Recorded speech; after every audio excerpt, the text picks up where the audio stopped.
Hello everyone, this is Eric at RC Monster Garage. Look what we got here today. So those are toys that you can no longer buy. Those are old Atomik RC motorcycles that were pretty amazing, because this is like 10 years ago and we're 2020, and those things were just ahead of their time. It's too bad that the factory burnt and there is no more of those bikes anywhere, and the Chinese came with all those Mickey Mouse copies. Those were actually made in Australia. They were really cool, and I just want to show them because we're gonna start doing like old toys after 10 years, if they still run, how they run, and let's jump into it right away and show you what there is inside. So those were Brian, Deegan, Metal Mulisha, and I want you to see the gears on those things.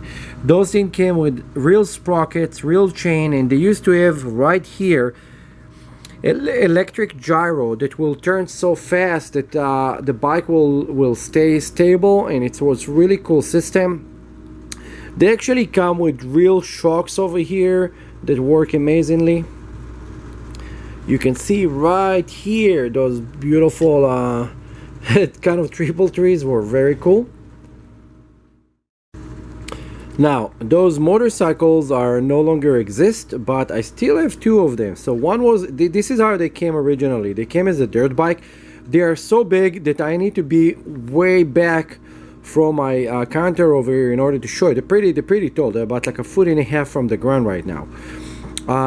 And then they start coming with conversion kits to make this into a Supermoto. So they came with this cool Supermoto tires, and they added those disc brakes. This disc brake actually work, so when you actually press your brakes, this will work, and you could do like kind of endo with this, and it was very cool.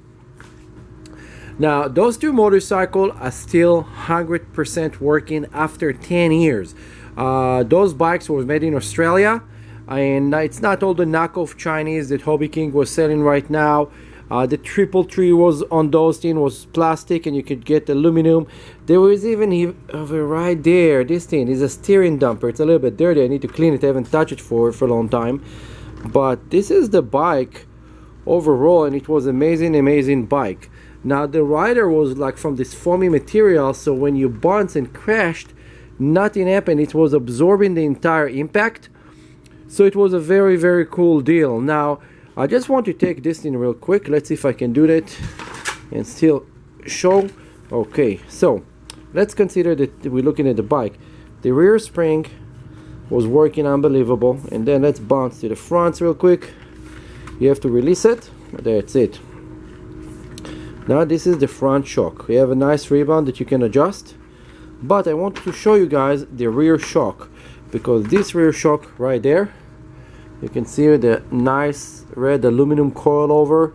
You could adjust and do kind of whatever you want with. Let's plug them in and show you guys how actually those things works.